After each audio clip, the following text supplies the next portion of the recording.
Pipitsarahan daw at kukwelyuhan daw palabas ng Senado etong si Alan Petrang Caballo kapag po nagsagawa ng illegal na hearing na naman doon sa Senado po yung Blue Ribbon Committee nila. Nako, delikado si Alan Petrang Caballo. Si Erwin Tulfo kapag nagsalita, totohanin yan. Pipitsarahan ka talaga niyan. Sige lang kayo, bukas luluha ang mga tala. Aba, Sharon Cuneta, ikaw ba yan? Jomar Atendido, Team Higop, let's go! Ayan, humihigop ka, no? Yung totoo. Saan ka kumukuha? Saan ka kumukuha? Saan ka nagbibiyahe? Kay Pulong o kay Baste? Saan ka kumukuha? Davao yan, Davao. Alam ko maganda bentahan dyan sa Davao. Jomar. Umamin ka na. Umamin ka na, Jomar. Yung totoo. Sa Davao ka bumibiyahe, kumukuha. High grade daw dyan. Lalo na coke, nagkalat daw. Makakabili ka din daw dyan ng Valium. Pati fentanyl.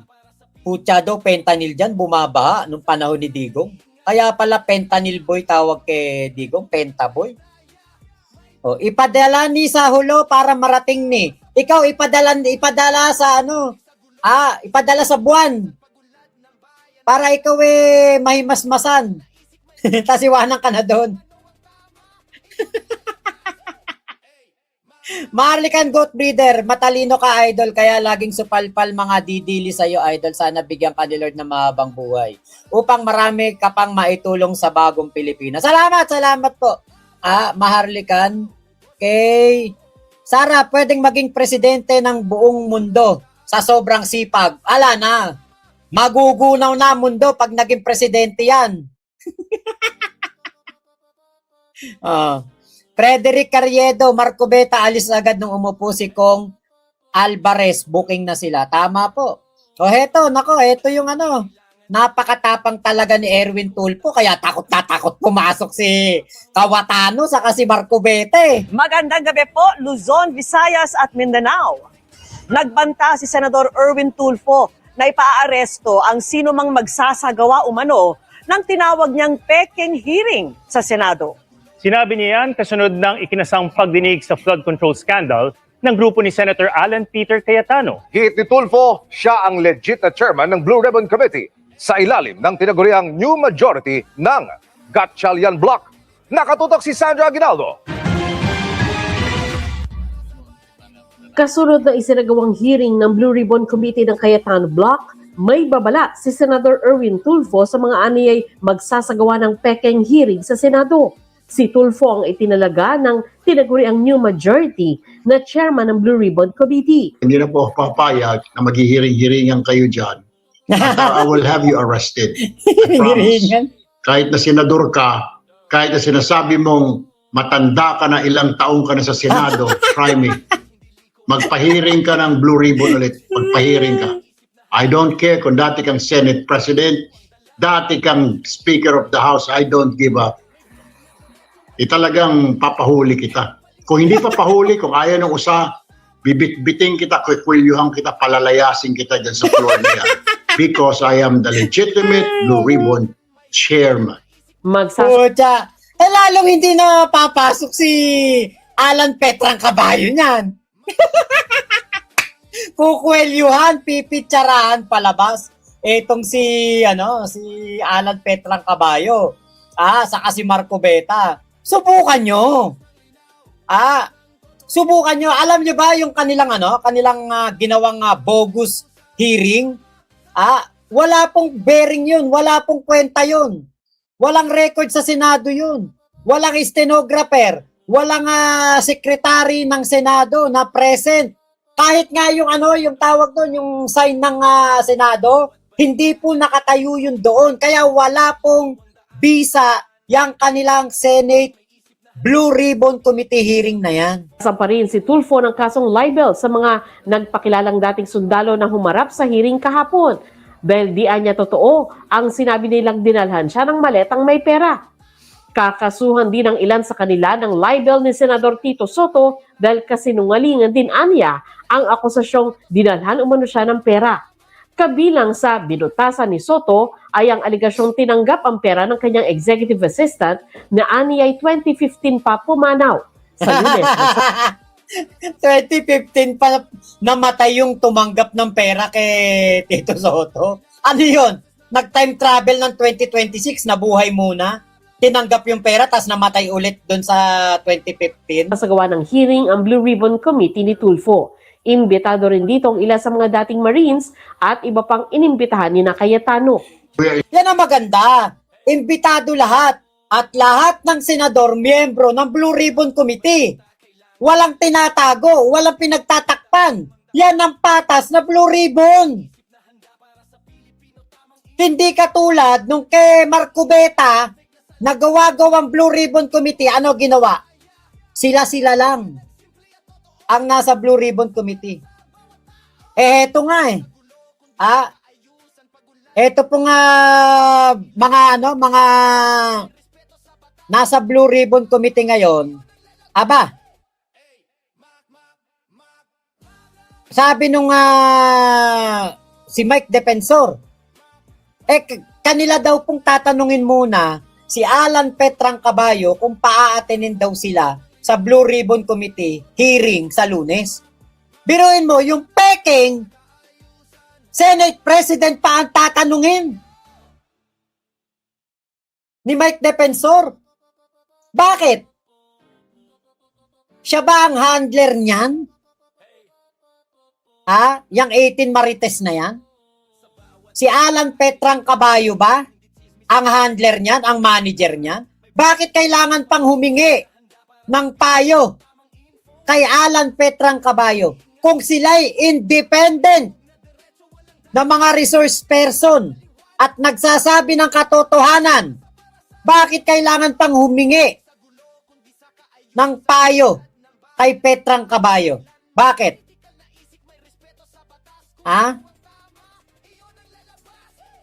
Kaya napakalaking katarantaduhan tong mga 18 Marites na to Alam namin, kayo yung mga kapit sa patalim, kayo yung mga walang trabaho, kayo yung mga wala kayong mga pangkabuhayan. Dahil kayo nga yung mga dishonorably discharged, mga awol sa army o sa marines, tinanggal kayo kasi mga may violation kayo. Kaya kailangan nyo talaga na kumapit sa patalim. Pero, di ba, wag naman kayo masyadong pahalata na mga bayaran kayo. Inviting them, pag hindi po sila sumunod, papaliwanagin po namin sila and then mag-i-issue po kami ng cite them for contempt. And entonces po, yung aming pong yung aming pong mga pulis, pwede po namin i-order na hulihin po sila, dalhin sila dito sa Senado. Kung wala po silang valid reason. Walang taguan. 18 Marines 18 Marites. Walang taguan Pag kayo pinasite in contempt, huwag kayo magtatago. Katulad ni Orly Gutesa. Pangatawanan nyo to.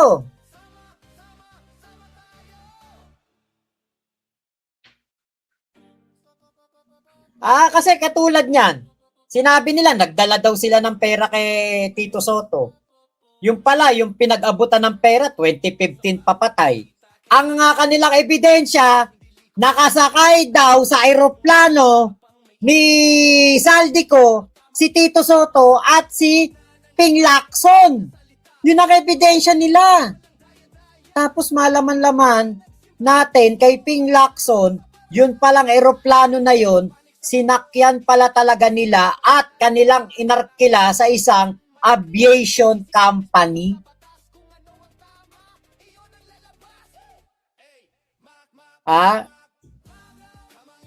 Kaya wala, talagang talagang magkakandaletse-letse buhay nitong 18 Marites na ito. Nanira kayo. Biruin nyo, siniraan nyo, presidente, senador, anak ng presidente, mga congressman, pati pare, dinamay. Talagang ewan ko na lang kung hindi kayo mabulok sa kulungan yan. Hiningan namin ng reaksyon si Attorney Levi Baligod, ang abogado ng mga ex-Marines, pero wala pa siyang tugon. Pero sabi ni Senador Rodante Marcoleta, hindi pa umanuhuli ang hearing na ikinasa ng Cayetano Block kahapon kaugnay ng flood control scandal. Sige, ituloy mo pa, Marco Beta. Mag-hearing ka pa. Ewan ko lang kung di ka bitbitin ni Erwin Tulfo palabas. Marami po tayong kukunin. Binanggit po ninyong mga addresses na kung saan dinala yung mga pera. May patatawag po tayong mga tao para i-confirm po na talagang na-deliver yun yung mga sasakyan. Suspend the hearing until further notice. Naka-adjourn sinedya na ang Kongreso hanggang July 26. Sa July 6 naman, inaasahan ang pagsisimula ng impeachment trial. Bago yan, napapag-usapan ngayon ang pagkakaroon ng... Ayan yan ang plano nila guluhin ng Senado para yung impeachment trial, mag-subside ang usapin. Mawala na yung init ng impeachment.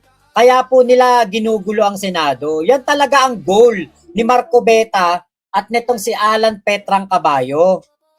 Yan talaga goal nila dyan. Kaya nila ginugulo ang kaya nila ginugulo ang Senado Buti na lamang talaga sa halip na masira nila ang impeachment, mawala ng credibility ang impeachment, sila ang nasira, si Alan Petrang Caballo. Kita nyo, kitang-kita ang pagiging gahaman sa pwesto, gahaman sa kapangyarihan. Kita nyo, ayaw nang bumitaw sa pwesto niya kasi nga, si Alan Petrang Caballo ay kilalang-kilala na kapit-tuko sa bawat pwesto na kanyang mauupuan. Yan si Alan Petrang Caballo. Yes, Remio Dinampo, huwag kayo magtanggol ng mga magnanakaw. Magkano bayad nila sa iyo, pre? Kaya nga hindi ako nagtatanggol ng mga magnanakaw. Hindi po ako nagtatanggol ng mga Duterte. Hindi po ako nagtatanggol ng Sara Duterte, ha? Wala pong binayad sa akin si Sara. Wala. Hindi po ako nabigyan ng maleta ni Sara. Hindi rin po ako nabigyan ng confidential funds ni Sara. Kaya nga po ako, hindi ko talaga kaya magtanggol ng magnanakaw. Hindi ko kaya ipagtanggol si Sara. Nagsusumigaw na po ang ebidensya ng pagnanakaw ni Sara Duterte. Kaya nga po, hindi po, napakahirap po ipagtanggol ni Sara. Tama po kayo, Kuya Remio. Tama po kayo. Hindi po talaga ako magtatanggol ng magnanakaw. Hindi po ako magtatanggol kailanman ng isang Duterte. Magnanakaw po yan, lalo na si Digong. Aminadong magnanakaw. Antonio Santos, Saldi daw yata yon. Sino po yung Saldi? Huwag kayo papadala sa diversionary tactics to delay impeachment. Nestor Royeras. Olats na kayo, DDS, kahit anong gawin nyo, di nyo kaya gobyerno ni PBBM. Tama naman. Malaking tama yan, Kuya Frederico. Ate Agnes, dami nagsabi, may napanood ako na halatang gawa-gawa lang yan kasi halos nagkandabulol-bulol sa pagsasalita. Yes, Ate Agnes. Kasi ang kinuha nila, mga ex-Marines. Kung barilan, kakasa talaga yan. Pero kapag aktingan, hindi niyan kaya. Si Marcoleta pa nga coach daw Tinawag pa nga coach si Marcoleta. Di ba? Jose Gegabine, itatago ni Mike yan. Nalata kasing palpak script nila. Kapit sa itak mga 18 Marites. So, yun. Sila ngayon, di ba, nakakasuhan. Okay, Antonio Santos, totoo kaya na may babae, jug-jug si Erwin. Pagpipilian daw, 5 GRO. Ayan, wala pang yan. Wala pang kasiguraduhan yan. Saka kung mangyari man yan, yan naman talagang nangyayari. Hindi ba itatanggi yan? Kaya nga, di ba, merong mga nightclub, may mga bar. Di ba? Dahil dyan pumupunta yung mga kalalakihan. Basta importante, hindi galing sa flood control project. yung ibabayad sa babae o ibibigay sa babae. Hindi katulad nung panahon ni Digong, kada magpapatawag daw po ng kababaihan, abay doon pa dinadala sa Malacanang ni Nino Barsaga. Si Nino Barsaga mismo umamin yan. Doon po dinala yung mga babae sa Malacanang. Okay, Armando David, dalawa lang yata na hindi sundalo. Bakit ba nagtago ba sila dati? Baka po. Baka ngayon magtago yan, ha? Tommy Chiki, tutuluyan na yung mga minority senators. Ipapakontempt na talaga sila. Pati sila, Kawating at Marco Liling, yari na sila dyan. Basta ex-military idol, kadalasan may kaso idol. Ay, hindi naman lahat. Kasi ako may kilala ako mga ex-military, mga matitino po at mababait na mga tao. Mga disiplinado at hindi po mga sinungaling. Lawrence, karma sa inyo, Maleta Boy, no to BBM at Romualdez na magnanakaw. Teka, nagtataka ako, tinatawag nilang Maleta Boy ang mga nagtatanggol sa ating Pangulong Bongbong Marcos. O kay PBBM, tinatawag nila Maleta Boy, si Martin Romualdez, mastermind daw ng maleta. Pero, kanino ba yung maleta? Yung totoo. Diba na kay Franco Mabanta, na isang kilalang DDS at nang e-extortion kay Martin Romualdez? Kaya paano nangyari na nasa amin ang maleta? Di ba nasa inyo yung maleta? Sabi ni Rogelio, pareho kayo ni Tulfo. It's an honor po. It's an honor. Salamat po ka Rogelio, ha. Parehos daw kami ni Rapi Tulfo o ni Erwin Tulfo. Nako, nakakatuwa naman po kasi alam nyo, matagal ko ng idol yan, yung mga Tulfo na yan.